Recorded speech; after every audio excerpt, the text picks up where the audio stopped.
Alright, we're going to turn on to, look like Bobbitt's Notch Road.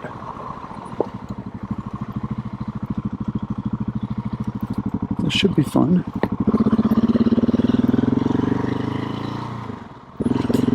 Again, this is all thanks to Jesse, who made this route 4.5 years ago. But Tebbets Notch Road.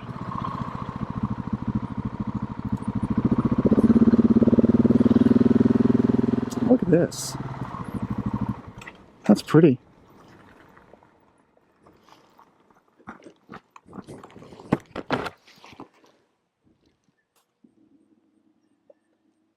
Just nice. Yeah. All right, so this one we're going to talk about. I can have the camera down a little bit so you guys can see more of the bike. For what it's worth, I don't know.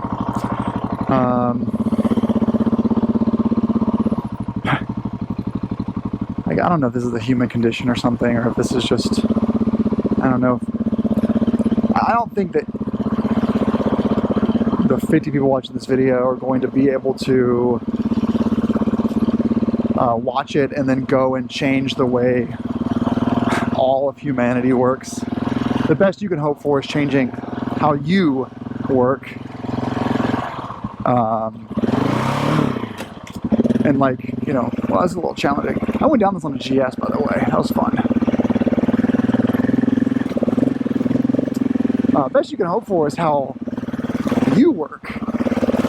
And it's about complexity.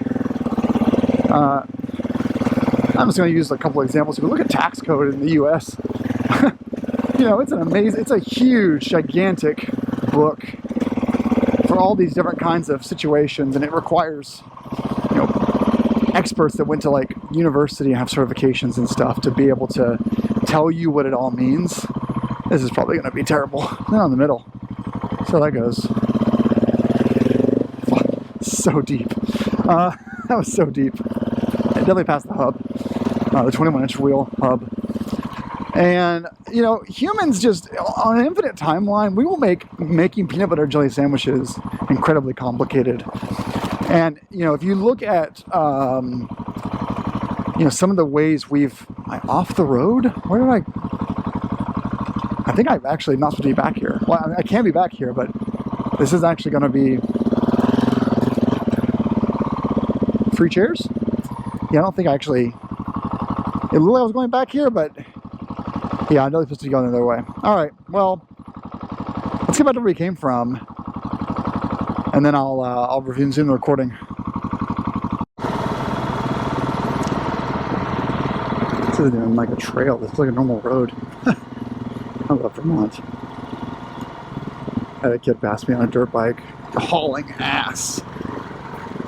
It's like, dude, your bones are so bendable. Bless your heart. Y'all don't watch this kind of videos for the crazy antics, though. Just chilling. We'll be on some. I think we'll be on some trails pretty soon. Maybe I'll get to show you guys some more. Talk to you guys more about some stuff. Show you some better looking things. Yeah, he's just spinning rocks everywhere he goes. It's lovely.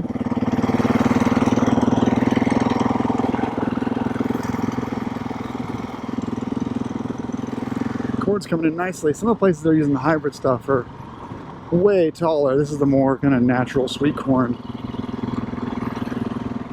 Oh, back on pavement. Son of a gun. I'm getting a little confused here. It looks like we went that way for a bit and then backtracked.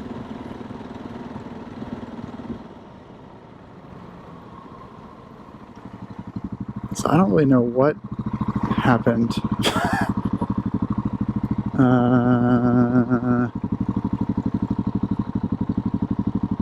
I don't know. I think it's just my GPS screwed up or something.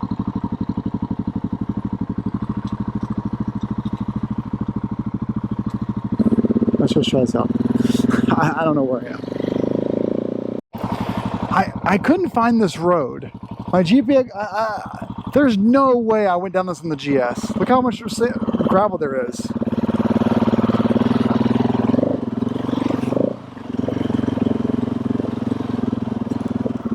There's no way. Well, it's weird. Caution, please. Use four-wheel drive low. Stay on trail or stay home. And then no 4x4s.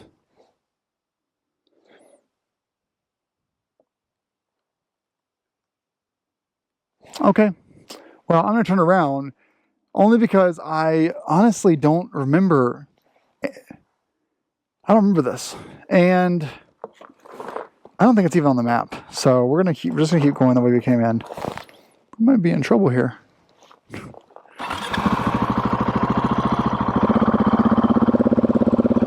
gonna turn around this way. Yeah, we're gonna make that. I'm gonna slide our rear tire on this thing. I want to get back to the series, but literally just dragging my rear tire on this thing. Primarily because there's cross traffic. I can't just like come out here like a bat out of hell. Alright, I don't know what's going on with that one.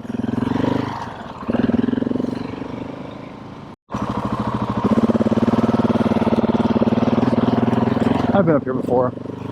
I've done a few rides up here actually. Looks like it's actually been regraded in the past couple of years with some fresh rock. But that's why I only can go so far. It's not going to be the whole thing.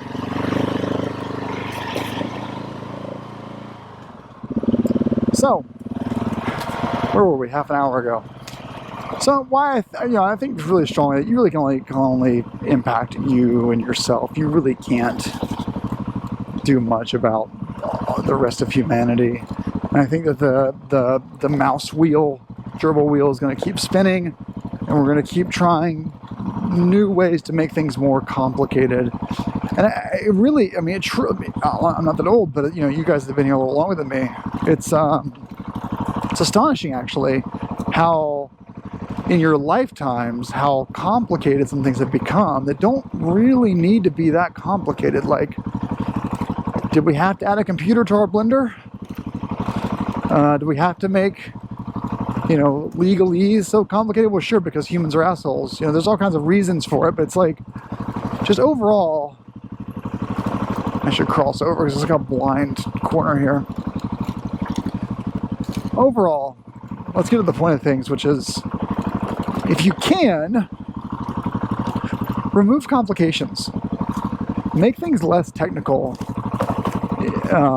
And ignore my bike builds. Don't look at my bike builds as a reason that I don't follow this. But the principle really comes down to, sometimes the simplest way to do something is the best way. And so, to give a couple examples here, I'm not going to keep on with the peanut butter and jelly situation any longer, or analogy any longer. But let's get to this section here. Ooh, serious damage from storms back here. It just basically was a river at some point.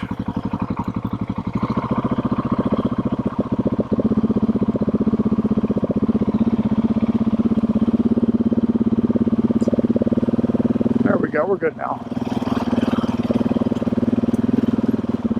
This will be our last trail of the day, by the way, because I am brushing up against dinner. It's 6:15 and I'm probably an hour from home.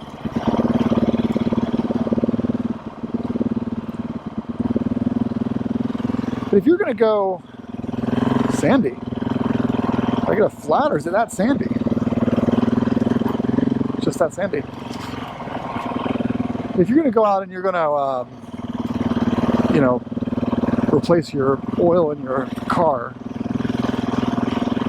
you can make it really complicated. You can research all the oils, all the specs, all the weights. You can read forums. You can change out the drain plug. You can, buy the specialized tool. You can buy an evacuator to pull the oil up from the fill plug. Do we hang it right here? We definitely do not hang it right here. we go left further, then we hang a right. You can buy a fancy lift. You know, you can just go wild. Go hog wild. That looks fun. Go hog wild with your oil change. But at the end of the day, you're just changing your oil. And so keeping it, removing technicalities. So let's, that's an approach side of things. But if you look at the what I like to do in my job is, and I find myself asking this question regularly of my team. I think we lost the track somehow, but I don't know.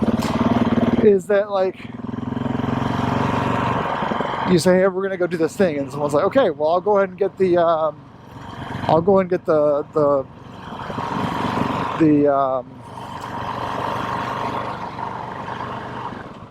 set of tools and the spec sheet and this, and I'm gonna call this person up and I'm gonna spin this server up. And usually what I ask them is, why are we doing all this for one thing? And it's not to challenge their authority or to give them a reason to doubt themselves. Let's just think critically for a second on why we do this. There's a reason. They may not know the reason, but there is a reason for why we do this stuff. And usually I don't know the reason. Or if I do, I'm trying to get everyone to think about ways we can either ensure that we all believe in the reason why we're doing this and understand it, but also, hey, you know, maybe it's a time to analyze this and figure out, is this really still worth doing? And because I'm always trying to not skip steps that calls for a dangerous situation. Like if I was working for NASA, I probably would follow the book. We're talking about, you know, stuff that is not life or death. It's some of my work. And so if we can save a couple of days on steps that were come up with because some person thought it was a good idea and no one contested them on it. But let's trust and verify. Like let's try that thing out. Or let's try skipping it. And before we go to production with it, we can analyze the output and make sure that it's still the quality, the results, the use case, or the experience that it should be. So you can test against that. But again, I'm making it complicated. This one in my life has been hardest to do, hardest to carry out. But it really is sometimes between the shortest distance between two places is a straight line. Not here in the woods, but if you can figure out a way to do something without taking a bunch of left or right turns or having to double back or, you know, go put special wheels on because the book says you need special wheels, and still succeed without too much hardship, that's a good thing. And I don't know if, you know, like I said, I haven't succeeded at this myself. I've done a pretty bad job at reducing complexity. I go right here.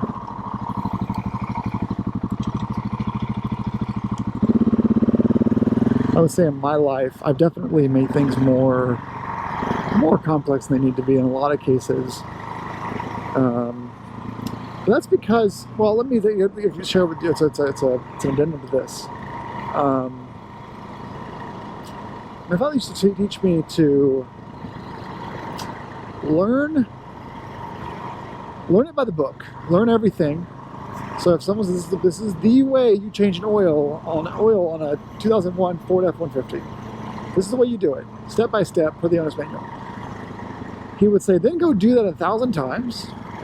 After 1,000 times, think critically about the process and really think about things that could be done more efficiently or skipped in order to still have a successful oil change.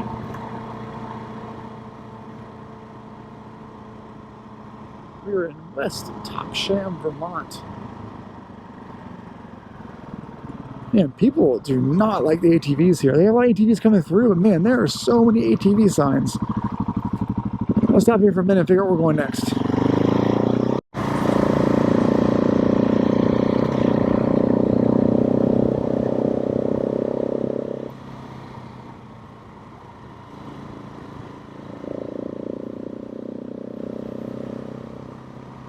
So that's kind of the most important part of all this is whenever you're trying something brand new, it's way harder to take a simple approach.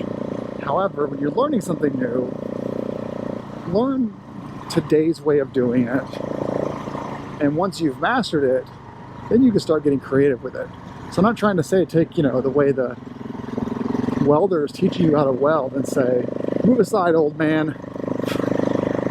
Your way is stupid. You should probably do it that way for a few years. But when all possible, and that's kind of how pioneers are created. If you think about all the innovations we've had in technology and engineering and, you know, process improvements and stuff, it's always from people who are experts in their fields, who come up with a better way to do something, a simpler way, and everyone goes, why didn't I think of that?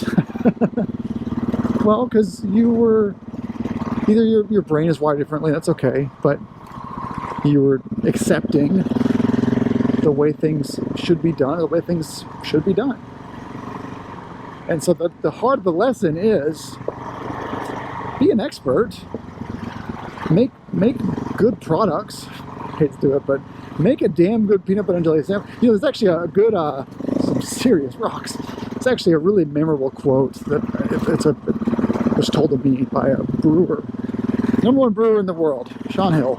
It's like 7 years in a row. You know, #1 brewery in the world for which he owns and is the only brewer for it. And you know, about 4 or 5 years into his brewery, he had already won Best Brewery like twice.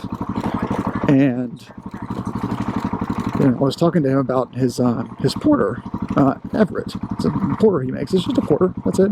This is rocky, guys. It's like an 8% porter. Not a Baltic porter, not an Imperial porter, not an English porter, not a Scottish porter, not a chocolate porter, not a bourbon barrel aged porter. This is a lot of rocks, by the way. Can we just talk for a second about how many freaking rocks this is? They just said, let's just dump all the rocks.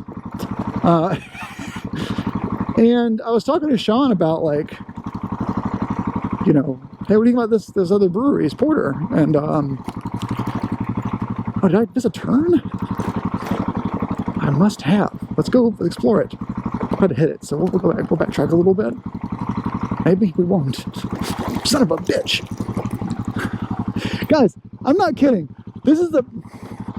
I'm not joking right now. This is incredibly deep. This is just like, okay, I shouldn't be a little bitch, but this is very deep rock. So we were supposed to be coming out that way? I don't know what's down there. I don't care anymore. I just don't care anymore. Man. What? That's a private driveway? Okay. I don't know where we are then.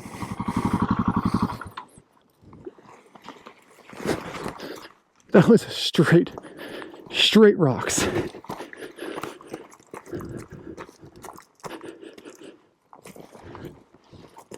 I actually don't want to go back up that if I have to. Maybe it's just the GPS stuff. Maybe we do go left here and the track is off. So Sean was like, you know, I wish all these new breweries would just make a good porter. Like, he's like, so many come out of the gate with the chocolate, bourbon barrel, licorice, vanilla porter, and it's good. He said, but the base beer sucks. Like, he's like, it's like you jumped ahead a few steps. It's like you took a crappy vehicle and then added a fancy paint job to it. Well, it looks great. It looks awesome. And maybe it drives well and people are like, wow, that's a really cool 4x4 you have there. But like, it's not a great car. It just looks great. And it might, you know, sound great. It might drive well in certain conditions, but it's not a great 4x4. And so Sean's thing to me was like, just make a good porter.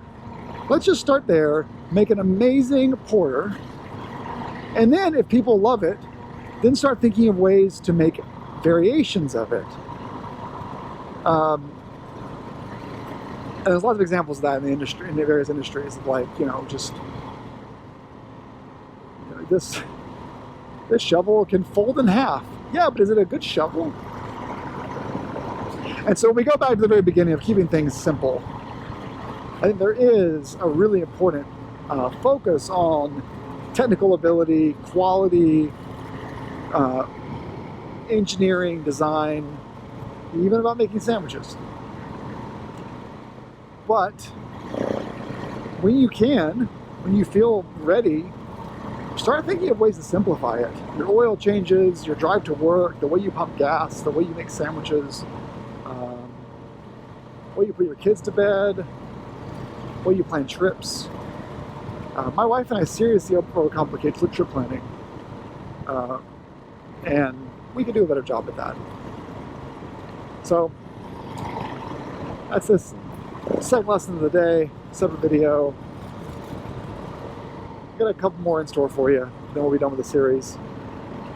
I don't think people are liking these, but I enjoy talking through some things that make, I think that like it helps me get some thoughts out, things that I think about often, a chance to really get out there into the world. And honestly, like, if my dad dies or something, like, I'm liking that I'm getting these things out there. And actually, you know, it makes me think I should probably like record his talks with the students at some point. But he's a young guy, by the way. You know, my dad was born in, I think 63 he was born. Sorry, my dad was born in 63. He's a young guy. So,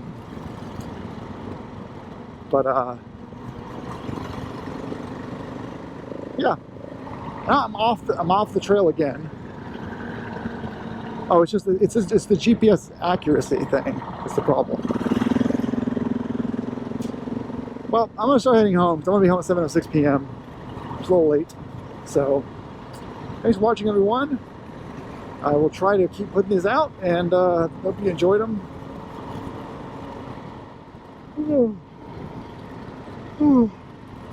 Baby sleep. I'm sleeping when the baby sleeps, and it's not enough. Good night, everyone.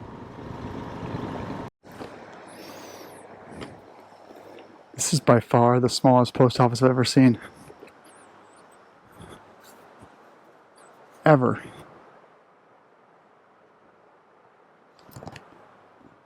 Wow.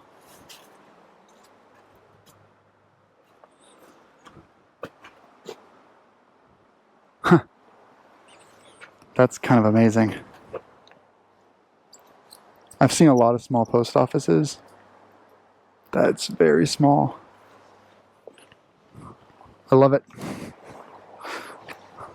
I had to turn around.